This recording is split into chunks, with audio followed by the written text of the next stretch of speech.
Support for WXAV 88.3 FM and WXAV.com is being provided by Bookies, new and used books. Bookies is an independent bookstore located at 10324 Southwestern Avenue in Chicago. They have a collection of new and used books and accept book trade-ins and donations. More information is available at bookieschicago.com and on Instagram at bookieschicago.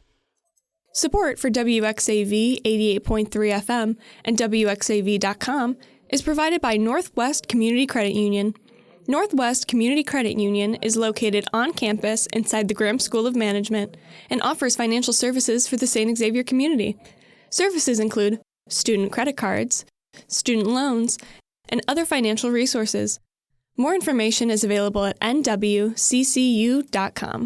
This podcast is being brought to you by WXAV 88.3 FM and WXAV.com. WXAV, bringing the best podcasts to you. Hello, everyone. My name is Perla. And my name is Casey. And this is the third episode of The College Exchange, a podcast where Perla recommends me an anime. And Casey recommends me a musical. And we talk about it.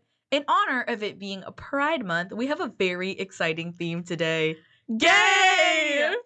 So the anime that I chose for Casey today to watch was Yuri on Ice. And the musical that I chose for Perla is Rent. Let's exchange. So where do we want to begin? This is so we're so happy today. I know. It is a lovely day in June. It is. The sun is shining, the wind is blowing. It was very gloomy this morning, but it's very sunny now. It's very nice. Okay, can we please talk about Yuri on Ice? Yes, we can talk about Yuri on Ice. Yay. I love Yuri on Ice so much. Oh boy, where does one begin with Yuri on Ice? First of all, Mappa, you cowards. I know. Oh my god. Mappa, you freaking cowards. Let's talk about, before we get more into Yuri on Ice, let's talk about how Mappa canceled the Yuri on Ice movie. How dare they? How dare they? Oh my gosh. And it was in the talk and in the works for so long, and apparently, this is all just information I'm getting off other people on the internet, so Twitter, Instagram, Reddit, and stuff like that. Apparently, the movie was already done, and they just needed to edit it and possibly put it out. But Mappa was we kind of see no point. We're just gonna cancel the movie because they said that Yuri on Ice brought them no money, when in fact Yuri on Ice was the reason why Mappa was saved from going bankrupt. Hello. They've even said it that Yuri on Ice was the one that got them back up there.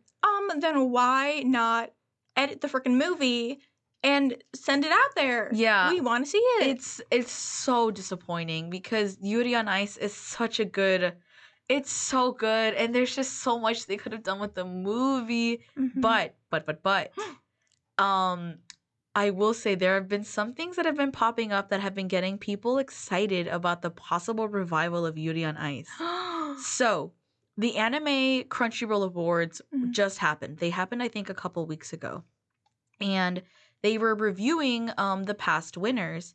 And the first Anime of the Year award, the first year that Crunchyroll did these anime awards, the first award for Anime of the Year went to Yuri on Ice. Oh my god! Yuri on Ice was the first anime to win Anime of the Year. And so they celebrated 10 years this past awards, and they sang the intro History Makers at the Anime Crunchyroll Awards. Oh my god! And it was so beautiful, and it was so emotional. I felt myself ascending from my seat. Yes. I love the intro song for Yuri on Ice. The anime opening is just so beautiful. The visuals that go with it are so, oh my god, and just the song itself. And Yuri on Ice having obviously gay themes and having the song be called History Makers. Yes. Oh my god. So that's the first point that's getting people excited. The second point is that on Mappa's Twitter, they had pinned the tweet saying, unfortunately, we are canceling the Yuri on Ice movie. Yuri on Ice will no longer be, Yuri on Ice the movie will no longer be in production or in the plans. They recently unpinned that tweet. Yeah. Oh my gosh. That has to mean something. That has to mean something. And the third and final point is that this Friday, June 19th, MAPPA is announcing a new project. So everyone's putting these points together that there will possibly it's like such a slim chance, but one can only hope that they will be actually making the Yuri on Ice movie. And I'm so Oh my hopes are so high, but I also have to remember that this is MAPPA, so who knows. But oh my gosh, I need it so bad. Okay, so let's talk. this is the third anime thing I've ever watched. Yeah. Because I've seen Grave of the Fireflies, Kiki's Delivery Service, and then this. I'm not gonna lie. Sorry, I didn't mean to catch you off. Oh, you're good. I was a little nervous. Nervous because this is like the first like actual anime I'm having you watching, and this is such like an anime. So like obviously like the extravagant emotions and like just some of like the things they say that you're like, what? You know, stuff like that. So I was a little bit like nervous because I was like, damn, I'm sending her head first into this. But I was like, you know what? No, Casey, she's gonna like this. Yes, you were absolutely right. I love it so much. This made me really understand why people like anime. It makes me really want to get into it more and watch a lot more. I loved it so much. I love the art style in this movie. Or sorry, the show. What am I talking about? I loved it so much. And like you were saying with the intro and everything, it was just so beautiful. The music, oh my gosh. So beautiful. Yes. OMG. And I also chose it for you because I know you love Heated Rivalry.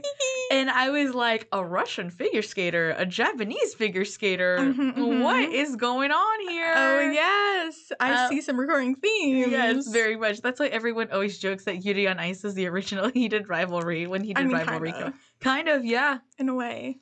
It's so, oh my God. Alternate universe. Literally. I thought that was so funny though.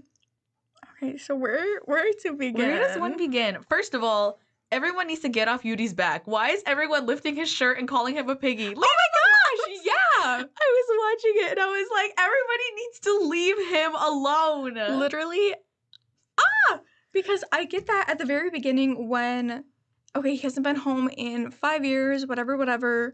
He gets back home, maybe he's looking a little different, maybe he's looking a little chubby, but guys, leave him alone. Everyone literally keeps lifting up his shirt and talking about how he's gained weight. Even Victor. Victor's been... Oh my gosh, the fact that Victor keeps calling him little piggy, I'm like, you guys need to stop. I know, but even after he clearly like lost the weight, he's looking slim out on the ice. He's slim. After he's training with Victor for so long, everybody keeps calling him piggy still. I know. I'm like, you guys need to leave him alone. I know. Leave him in his pork cutlet. That pork cutlet bowl looks so good. I need a pork cutlet bowl. I need a pork cutlet bowl bad. So bad. Especially with this rainy weather. I've been wanting like soup. So like a nice ramen bowl with like pork. It sounds so good.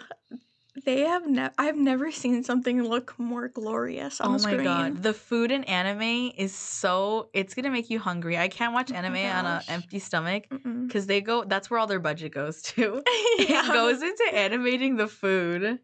That's so funny. I love it because, oh my God, I understand their obsession with it. Yes. Because I'm sure that first bite I take, I'm going to be obsessed too. Yes. I love noodles. I love soup. Well, actually, I'm a soup hater. I'm not gonna lie. Really? Well, I just don't believe soup's a meal. When people are like, I had soup, I'm like, soup's not a food. That's a drink. You're kind of right. But I do love a good soup on a nice cold day. I won't lie, and especially if it's ramen, and especially this pork cutlet bowl. Yes. It's just so good. I also love how that's Yuri's like motivation. Yes. Like, I get it. You're so me. You're just so, I'm like, oh God. I love how his whole motivation and his whole passion goes into a pork cutlet bowl. I know. Because I get, like, you love it, but when your theme for your program is, like, sexual love, like, sexual, like that. Like passion, like, yeah. Yeah, exactly. Sexual passion, like, lust. And you're thinking of pork cutlet bowl? That's hilarious. That's like, so funny. Like, pork cutlet bowl will get you horny? What? Like, come on. I love how he also goes to his old ballet teacher. I can't remember her name. But how he goes to his old ballet teacher and he tells her, teach me to move like a woman.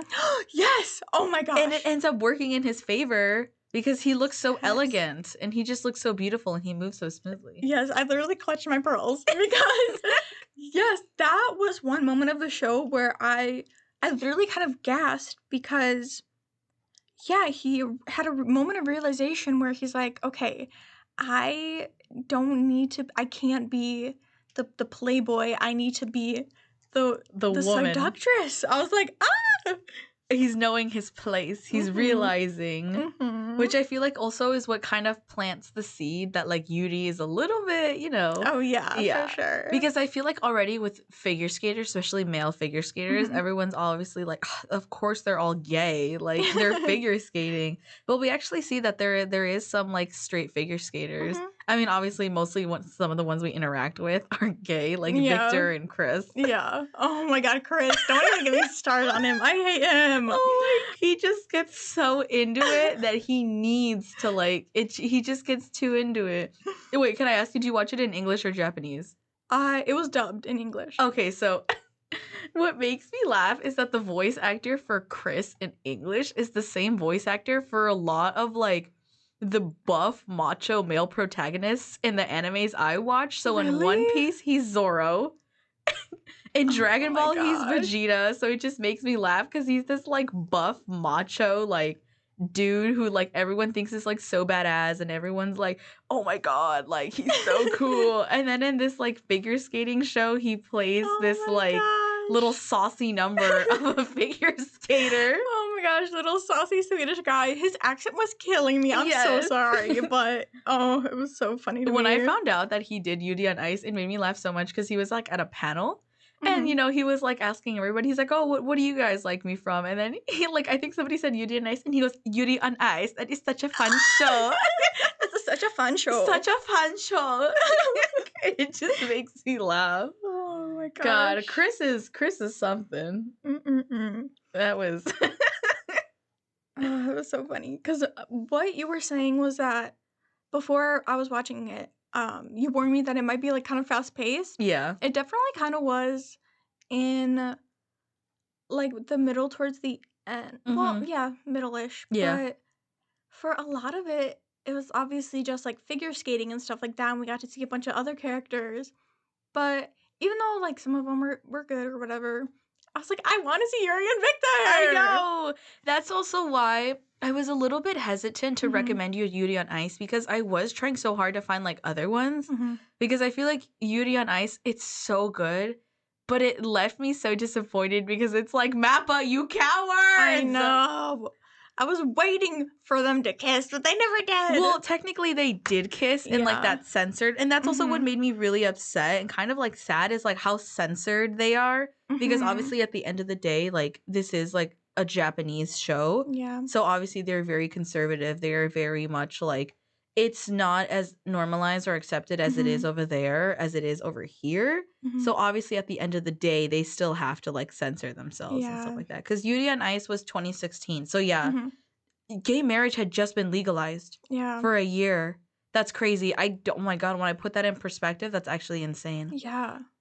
Yeah, I definitely love, like, it's such a fun show. It is really fun. And I definitely love, like, all the figure skating. I love sports animes. I feel like it romanticizes sports for me, especially because I don't play a lot of sports. So I feel like it's kind of, like, fun to see it from this, like, very, like, dramatic, like, standpoint where, like, obviously these people are very passionate and this is their whole lives.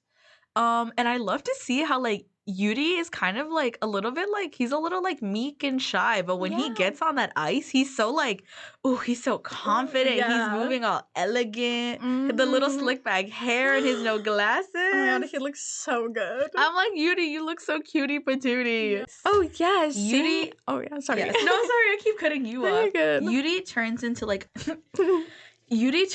a completely different person on the ice, and I kind of love it. Like, I love how he gets this, like, newfound confidence, like, when he's on there.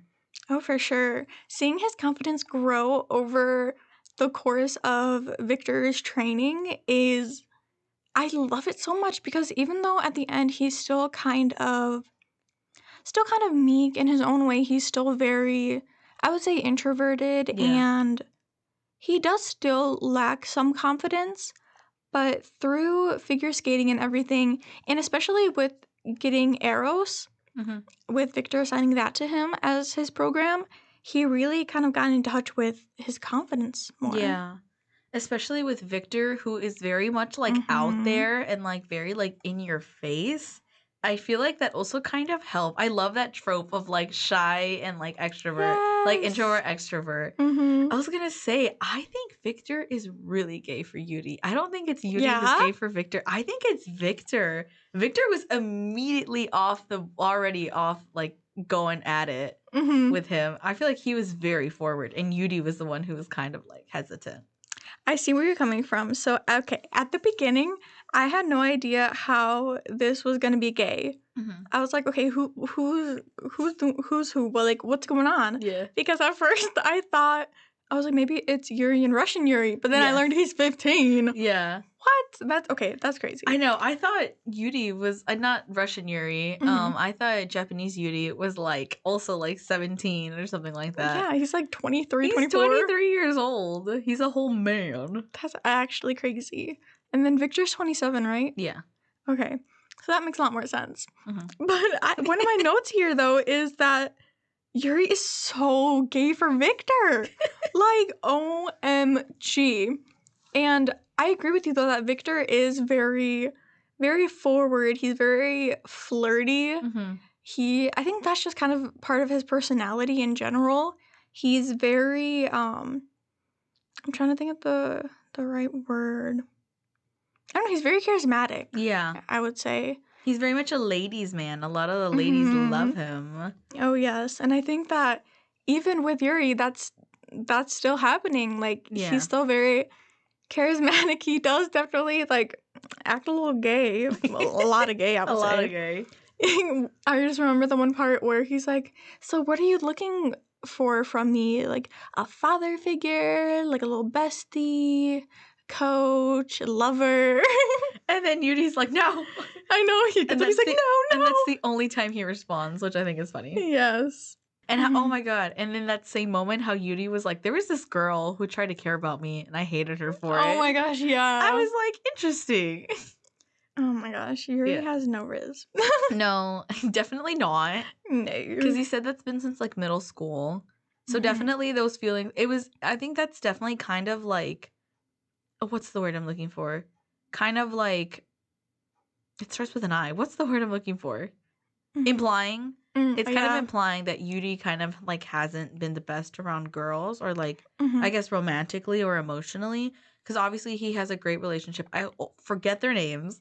The girl who works at the inn where Yuri's parents work, Yes. the one who's also obsessed with figure skating. He Mhm. has like a great relationship with her. Yeah. So obviously, like when it comes to like platonic and like Mhm. obviously like relationships where like you love the person but not romantically, Mhm. it's like he does good. But yeah, I feel like this little conversation where he tells us that like there was this one girl in middle school who tried to like connect with him emotionally, and he was like, ew, no. Yeah, it's very revealing of his character. It is very revealing of his character. I feel like also with Victor being so forward, it kind of Mhm. does frighten him Oh, for sure. and kind of be like almost like make him confront his emotions and his feelings Yeah. that he definitely has. And it's kind of interesting also to see, because going back to the heated rivalry comment, we see that Ilya is very hesitant to like show his Mhm. that he is gay, because, and he says it so perfectly when they go, why not? And he goes, because Russia. Yeah. So I think that's so interesting that with Yuri on ice, his coach and his brother, who can very obviously see that Victor is more than just a Oh, coach yeah. to Yuri, Uh-huh.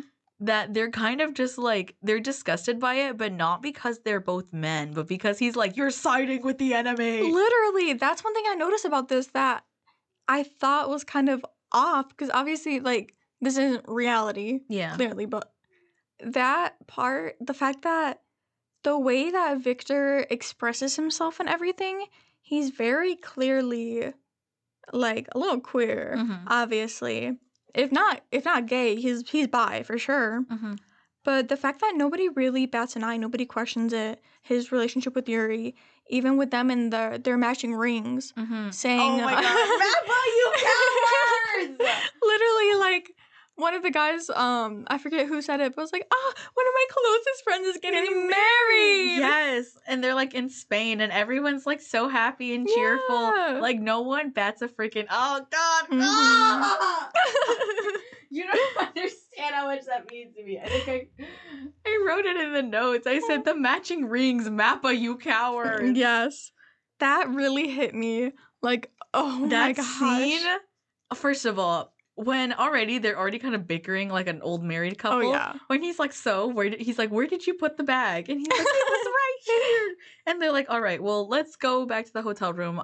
You must be tired. And he's like, don't tell me how to feel. I know. And he's like, okay, then I'm tired. Yeah. Oh, that was so cute. I know. I thought that was so cute. And how Yuri's first thought to make it up to Victor is to buy the matching rings. Yes. And he buys them, and then they're in front of the church. Oh my God, and then the bells are ringing, and then they put it on each other's fingers. Oh my God. That was so, like, heartwarming, because, like, you can tell this isn't a joke. Like, it's almost like they did it so seriously. Yeah. Like you would usually think, like, that Yuri would be, like trembling, or, like, they would almost make a joke out of it, but he does it so, like, seriously. Like, he puts the ring on his finger, and then Victor does the same for him, and they just look at each other, and I'm like, Mappa, you coward. That's the message of today. Mappa, you cowards. Yes. Oh my gosh, that scene really got to me. Yeah, it's just so, like after, because like this whole anime is like very silly also. Like they definitely play into the silliness of it all, but it's also like it's moments like that make you like it like touch your heart, and you're like, oh my God. I'm sorry, you go. I was gonna say, I just love Victor and Yuri so much. They're dynamic. They're like so silly, goofy. Oh, I love Victor. I know so much. I want to be his best friend. He's so silly. I love Yuri too. I was gonna say I want to be Yuri's friend. Well, the scene I was gonna bring up is when Victor has to leave to go because his dog is choking, or they don't know if he's gonna, survive through the night. And he comes back, and Yuri goes to hug him, and he says, "I want you to be my coach until the time is over." And Victor says, "I'll be your coach whenever." Or, oh my God, I'm trying to think about what he says. Like, I'm trying to think about what he says, like, word for word. But it's basically almost like wedding vows. Like, I want you to be like my coach till the end of time. And he says, "I do." And I'm like, ah. Yes. I swear, every time Yuri ran into Victor's arms, I was like, oh my gosh. Yes. And the implied kiss, of course. I know, the implied kiss that we don't see, but we know it's a kiss because, duh, we're not stupid either. But obviously, they have to censor themselves. I'm just so like, oh my God. It's so beautiful. Sorry, no, that was it. That was my comment. I don't know. I just have a couple more points. So we were talking earlier about like sports animes and everything. Now, like, I want to figure skate. Yes, oh my gosh, they make it look so much fun. Yeah, I mean, I feel like in a way, almost all sports look fun. Like when you watch them from an outsider point. Yeah, this one looks so much fun with their little outfits and their like program music and the way they go and like swing around and like spin around. It's so much fun. That's definitely how I feel. I'm watching Haiku right now, which is a volleyball anime. Ooh. And I used to play volleyball in middle school. So, like, whenever I hear them, like, use the actual terminology and, like, actually, like, play, I'm like, oh, my God, that reminds me of me. Oh, I love that. Because it's not that I think I could figure skate, because I'd be absolutely terrible. Yeah. I can't even, like, when I try to roller skate, I fall constantly. So I know I cannot figure skate. But oh my God, I want to do that so bad. Like the little spins and the jumps and just the way they flow. They look so free. Yes. That's also how I felt when I watched another anime called Skate the Infinity. Also another very gay anime. It's one of those animes where it's like, oh, just two guys who are best friends. Yeah. But then they'll have moments where they'll be like, why don't you ever talk to me anymore? It's like, I think about you all the time. You broke my heart and stuff like that. Like, it'll be moments like that. And I'm like, oh, they're best friends, right? Of course. They were roommates. They were roommates. So that one's also another there's a lot of relationships in there that are like labeled as like best friends relationships. And it's very obvious that there's more. Oh, yeah. Like literally the two main characters, their names are Reiki and Langa. And Langa learns how to skateboard from Reiki, and Reiki's been doing it forever. So there's one point where Langa is like competing in a skateboarding competition, and like he's in the air and he's like, you know, floating, you know, and he goes, Reiki, my love. And then there's a huge space and he goes, for skateboarding is because of you. And we're like, like literally it's like a long post. It goes, Reiki, my love, for skateboarding. Oh my I'm gosh. like, oh my God. I'm like, we know what you guys are doing. I'm like, guys, I think it was like 2020, 2021 when that came out. So it's like, guys, come on. It's okay now. Oh my god. There's just so many animes like that. But back to what I was saying about Skate the Infinity. Yes. Which is, yeah, like I said, an anime about skateboarding. When I watch them skateboard, oh my God, it makes me feel like I'm like 15 years old again because they use the same terminology. They like, you know, they're always like skating out like on the beach or like by the beach on like around like all these obstacle courses. And I'm like, oh, this makes me want to skateboard again. The beauty of sports anime does that to you. Yes. Which, okay, one more point before we go off. There is a sports anime in my watch list that is about a girls' hockey team. So I need to watch that one. Gosh. But I think that one only has like 4 episodes. So I'm going to watch it. But it looks really cute. I think it's called like Orange something. But it's like a girls' hockey team. And I'm like, this looks interesting. Oh my gosh, I need to watch it too. Yes. I think I have like just 2 more points. So my first point, I'm still so confused about how the scoring works. Yeah. I have no idea. You know, when it came to the scoring, I was a little bit like, sure, yeah. Yeah, sure. I'm Yeah. like, He did that. The spins. I'm like, that was a double top spin. Yeah. A triple toe loop. A triple toe loop. A quadruple Selco. Or I'm like, what is that? Or they'd be like, you're not doing quads. I'm like, yeah, no quads. Yeah, totally no quads. Totally no I quads, caught that. bro. But Oh my gosh. I know. The scoring, I was a little bit like, oh. Yeah, I'm just gonna let that one be. Like, Yeah. I don't know. I'm still enjoying it. Yeah, you know, sometimes when I don't understand anything about an anime, I just let it be. And then if somebody wants to explain it to me, I let them explain it to me because Yeah. I don't understand it. The only other point I had was that I was like, bruh, they didn't even win the gold. No, I Come know. on. Which brings up one of my points. The ending is so obviously a lead up to this movie. Yes. Or possibly a second season that they were going to do. But Mappa, you cowards!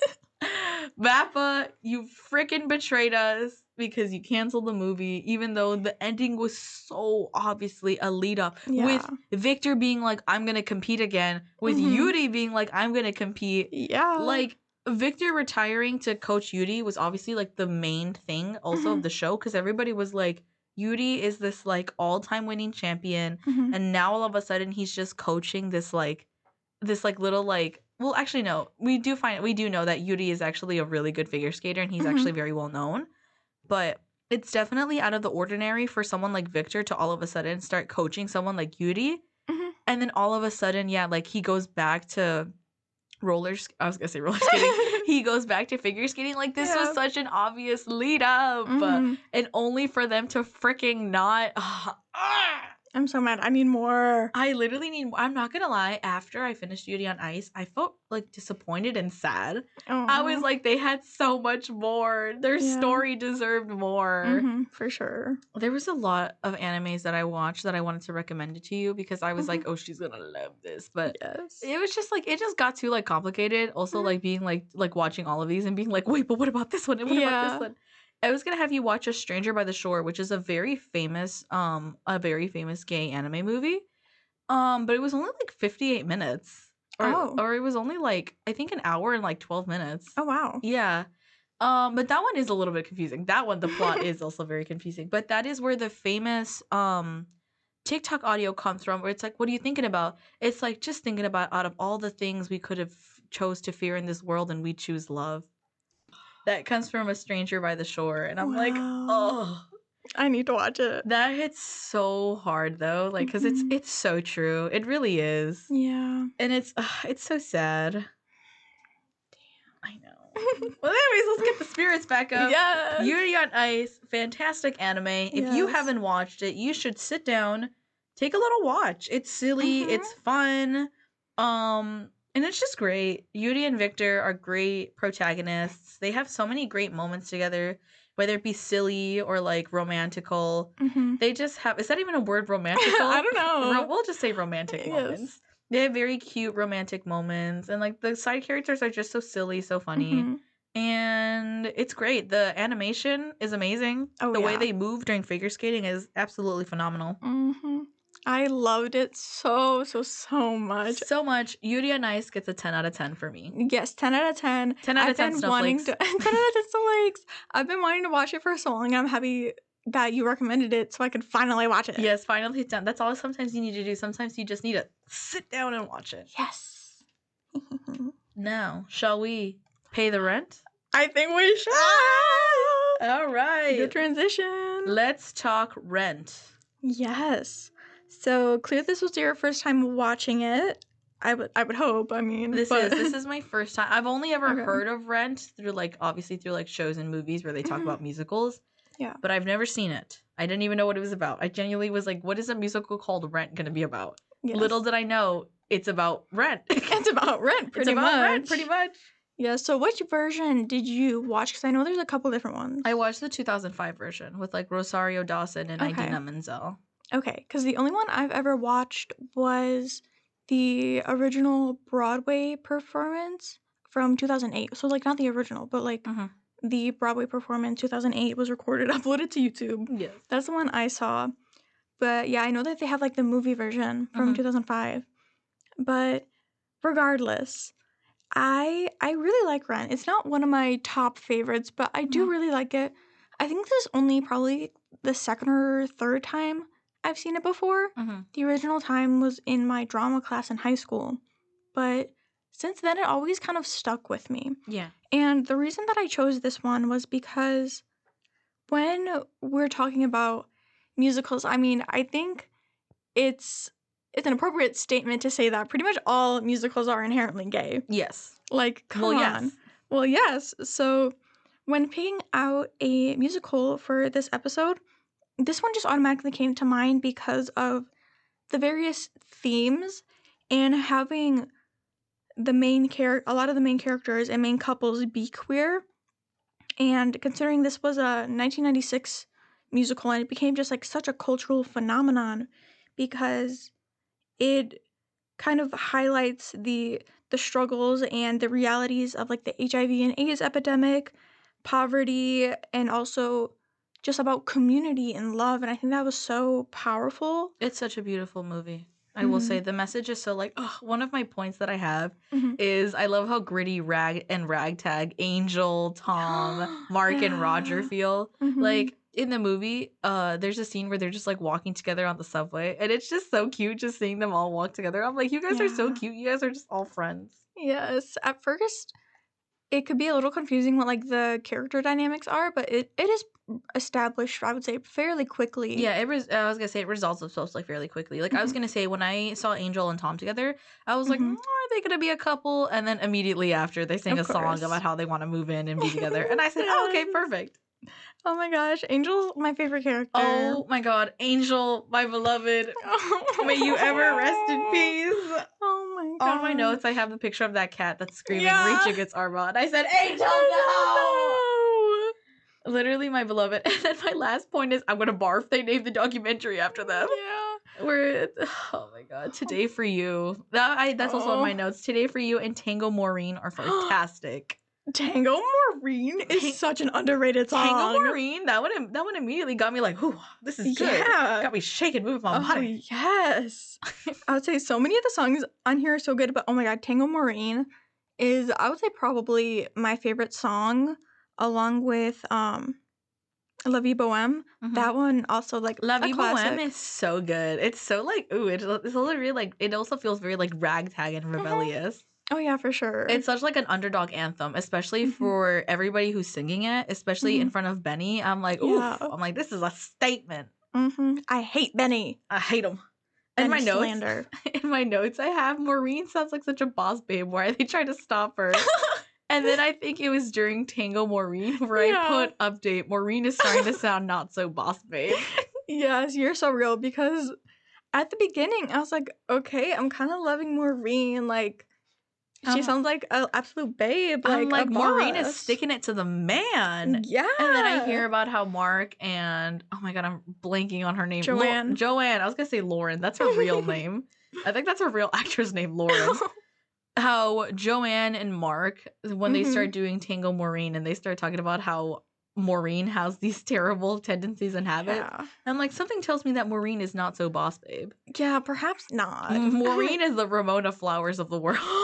You're so right. That's oh my how gosh. I feel whenever people are like, my girl's Ramona Flowers. I'm like, isn't Ramona Flowers like a terrible person? Kind of, yeah. Yeah. Oh my gosh. I love Scott Pilgrim vs. the World. Anywho. One of my favorite movies. On my favorite notes- movies. On my notes, I also have, I love Mark so much. Yeah, I really do love Mark. Mark is just kind of like in a world full of like everybody going through so much, he is also one to just like be there. He kind of is like is like the ally of the friend group. Yeah, Because for everyone, sure. because maybe I didn't pick up on it, but everyone else is obviously like inherently queer or like they have some sort of like attachment to the community. And then Mark's just there. And there's Mark. Mark just in his camera, just winding it up. It reminds me of that one audio that's like, yeah, we're rocking with Mark because Mark is rocking with us. Yeah, rocking with Like- Mark because Mark's rocking with us. I love Mark, just the little filmmaker that he is. Literally. Well, I was gonna say he's like those straight people who are definitely like allies, but in a way that actually contribute to the society. Yeah, for sure. Like who actually contribute to the community and like actually help out and stuff like that. Because we see that Mark is making this documentary to kind of highlight the AIDS, HIV crisis that's going on and like the stories of everybody. And we Yeah. see that it's kind of like a last memorial momentum for Angel, who passes away. Oh my god. I cried. I sobbed during that part. Oh my god. They're just so, oh my god. I even have on my notes, I said Angel is really an angel.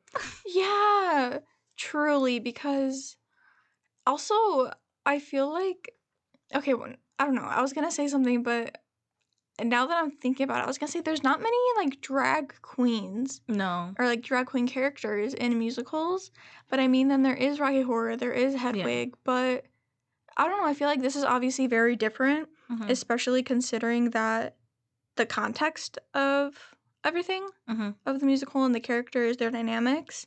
I just love Angel so much. Angel is such an angel. I love them so much.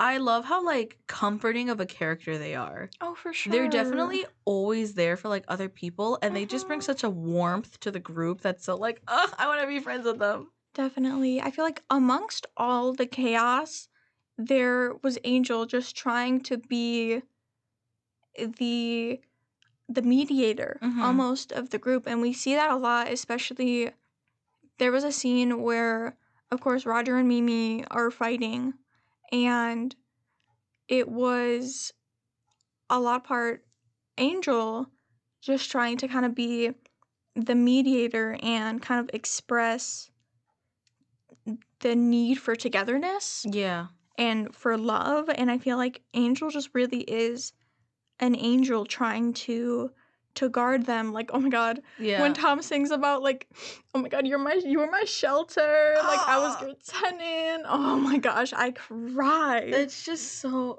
it's just the theme of like community and like togetherness. It always, like, I'm such a sucker for that stuff. Because at the end, I'm like, it's true. Yeah. I'm like, we all just need to stick together. I feel like that girl in Mean Girls who's like, I just wish we could all eat I just wish we could all eat cupcakes made out of rainbows and sprinkles. Yes, like that's how I feel after this. That's how I feel. Because I'm like, guys, why can't we just get along? I'm like, they're not doing anything bad. I'm like, why can't we as allies just be there for them? Yes, I know. This musical really is good. And even like after 30 years, it really holds up. It really does. The messages of like togetherness and community are stronger than ever right now. Definitely sticking together and just like being there for one another, whether it's like in your neighborhood or just anybody you know and love. Like that is so important to remember, especially with how they definitely emphasize a lot on the AIDS and HIV, which obviously was a huge issue back then, where no one really cared for them. They were kind of like everyone I can't talk. They were basically outcasted out of society, and the only people there to help them were certain allies or Yeah. people who were in the queer community, because no one else was going to help them. And so, of course, like, who do you turn to during that moment? Exactly. Just, yeah, that concept of community, the feeling of outcasts finding their own people, I think that is so special, so important. And with that, I feel like, I don't know where I was going with that. But yeah, I feel like even nowadays because a big theme of it was the battle of like artistic expression, having those spaces, having to kind of fight between your financial position, but also the art and what you want to create in life. And I feel like that is still very relevant today. And I feel like a lot of people in those positions also are outcast in a way. A lot of people who are just trying to make art and creatives are oftentimes looked down upon in a way because people think, oh, you're not contributing to society. Like, come on, that you're not going to get anywhere in life by doing this and that. And I think, but finding your own people who are like you, who understand your aspirations, I think that is so important. Definitely. I have in my notes right here. During La Vie Boheme, the scene with Roger and Mimi when they're taking their medication and they just go and he goes, "You," and she goes, "Me, you." I think that scene is so powerful because we can see that Roger's very hesitant to get with Mimi because obviously he has his own, as he says, baggage with his ex-girlfriend April dying of HIV. So, and he himself struggling with it as well. I feel like just that scene is so like, 'cause that's why he was hesitant. He's like, I have all this baggage only to find out that she has the same baggage as him. That scene is so powerful because it's just so like a little bit like a moment of like community and togetherness, because even though Roger knows that there's so many people struggling with AIDS or HIV, he still feels so isolated. So when this woman who is interested in him and wants to love him, and he's thinking to himself no, and then he finds out that she's literally the same as him, it's almost like he lets that wall down. It's almost like a finally like a moment of like of relief, like where he realizes he can be himself, like somebody can love him even with the baggage he has because they have that same baggage. It's just so, it's so powerful, it's so beautiful. Oh, for sure. Also, I do want to mention that Roger's ex-girlfriend, April, she doesn't die of AIDS. She dies by suicide. Oh, really? Yeah, she leaves. He expresses that she left a note saying, "We have AIDS," and then slit her wrist. Oh my god, wait. Either I did not see that in the movie or I just wasn't paying attention. Yeah. Because I think where we see her, she gets the little like HIV thing where it says like obviously she's HIV positive and she's crying. And then like I think it leaves it there. So I'm like, oh, she's like dead. She's died Oh of wait, HIV. because in my version on the Broadway performance, they don't show her at all. Really? Yeah. No, in the movie, yeah, they show her like them. Like he's like performing at like a concert and like they make eye contact and then it's like them like palling around. Oh. And then it shows her like shooting up and stuff like that with like all these like needles and stuff like that. And then it's her like at a clinic crying and she's like, yeah, opening up a piece of paper that says like HIV positive and stuff like that. And that's where like we last see her. Oh, wow. Yeah. Okay, so yeah, that is different. Yeah. Because yeah, in the Broadway performances, it's at the pretty much very beginning, they express why Roger has this mentality. He's isolating himself. He hasn't been out of the house in like 7 months, I think they say, because he is depressed. He's dealing with his own stuff, but also with the death of his girlfriend being from suicide. And just the fact that she just wanted to like just leave it all behind. Like she didn't even want to fight or anything. I think that definitely is a contributing factor to Roger's mentality because now he is stuck fighting it. Yeah. And as we see so many other people are as well, Mimi, Angel. So yeah, I think that was like I had no idea that the movie was different. I think they definitely like alluded to it, like, oh yeah, she dies of AIDS. Like I said, unless I didn't pay attention to the part where they do mention that she died by suicide, or they just didn't mention it at all, or like they took a different route in the movie. I'll go back. I have it rented for another day. Yes. Wow, that's very interesting. Yeah. Wow. I would say another point that I wanted to mention, something that is unique, I would say, about this musical is that, do you know anything about Jonathan Larson, who created Rent? I don't. No? Okay. So there is I'm pretty sure it's its own separate little musical, but I've only seen it from the musical movie on Netflix with Andrew Garfield called Tick Tick Boom. Mm-hmm. It's pretty much about Jonathan Larson's journey with coming up with this other musical. I forget the name, but just kind of his struggle. It shows his friend group, his girlfriend, what he's dealing with, and a lot of this we see in Rent, because they're in New York City. Like, things are rough.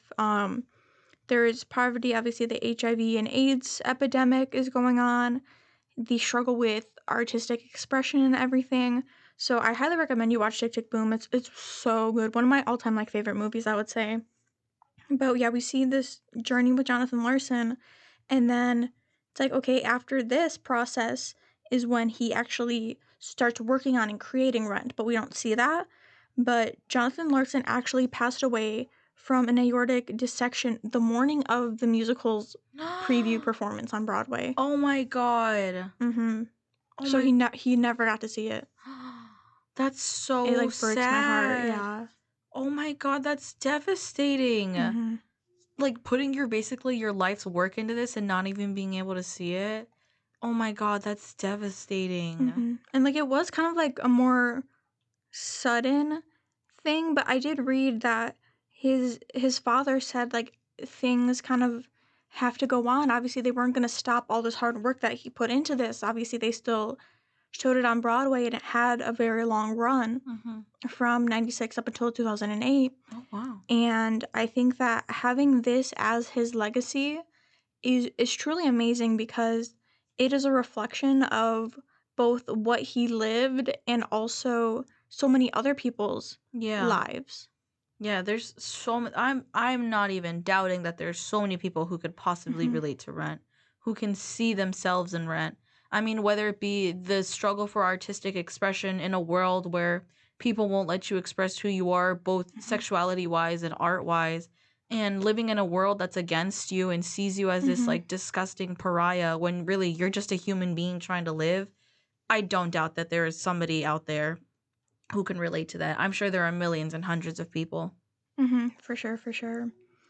Yeah, I do really enjoy this. I rewatched it yesterday because I had also forgotten a lot about it, because it's been years since I've seen it. But there's a lot that happens. Yeah. Oh yeah, for sure. Because just like such good music, such dynamic characters, powerful messages. Like again, like I said, that still stand up today and are very relevant.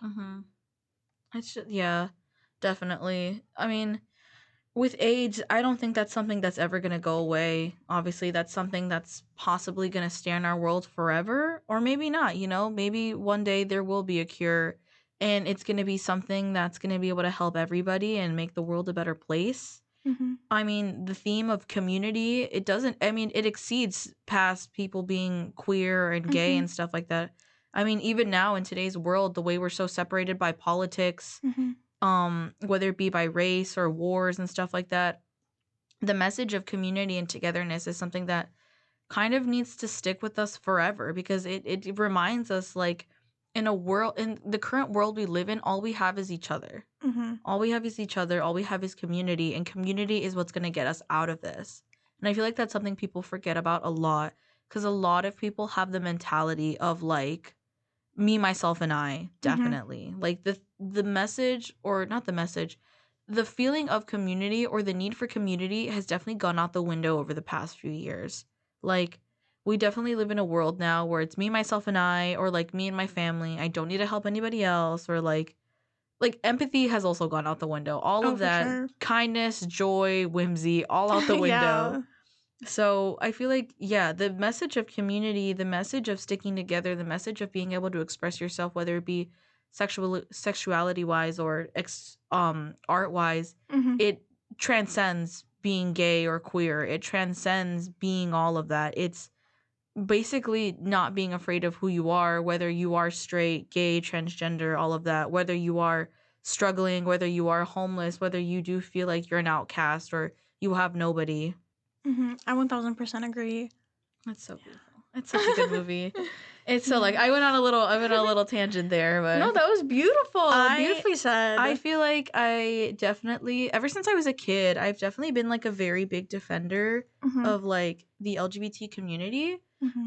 Just because I feel like I was kind of born with knowing that like there was nothing wrong with that. Yeah. I don't know. It's kind of weird because I feel like growing up, I never really like got it instilled in my head that like, oh, these are bad people or like these are good people. I feel like the way I remember it, I just kind of knew that it existed and I was like, cool. I was like, yeah, that's the world. It never really dawned on me to think anything else. So when people were kind of like bashing them, I would kind of get angry. I'd be like, there's nothing wrong. Like me as like a 10-year-old. I'd be like, you leave them alone. I'd be like, there's nothing wrong and this is none of your business. Yeah. So. Yeah, I could definitely relate to that. I feel like that's how it was for me as well. And then kind of, I think it was in like 6th grade, I like finally learned what the term like bisexual meant. I was like, oh yeah, that's just me. And I was like, that's me for real. Like, and yeah, I feel like hatred is genuinely just what it is, and that is taught. Hate is taught. And it's crazy because I feel like I was never taught to hate it. And I feel like even when I was, like when people were trying to tell me to hate it, it was almost like that's stupid. Why would I hate somebody who's trying to live their life? Exactly. And that's how I feel now too, definitely. I feel like as an adult, I definitely feel like, dude, like they're literally living their life. What's it to you? Like there is nothing here that concerns you. Exactly.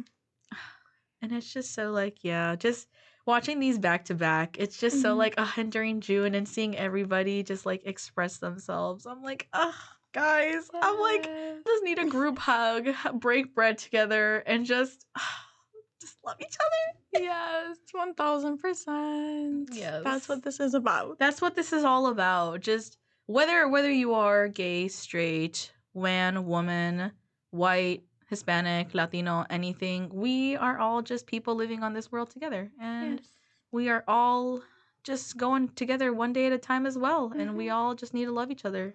Yes. I think on that note, we have pretty much wrapped up. Yes. That was our 3rd episode. This was a good episode. Yeah. I feel like this was a lot of fun. I feel like this is a very, like, we saw a lot of colorful characters and people. Oh, for sure. And I feel like that's what kind of made this kind of interesting. Oh, yeah. This was a ton of fun. This was a ton of fun. This was great. Amazing. Yes. Until next time. Yes. A little message before we go. Yes. Just remember, there is sunshine for everyone here. It might not be there tomorrow. It might not be there today, but we will all have our sunshine. Yes. Beautifully said, Perla. Yes. Bye-bye, everyone. Bye. Thank you very much for listening to this WXAV 88.3 FM podcast. Be sure to visit our website, wxav.com, for more information on your escape from ordinary radio.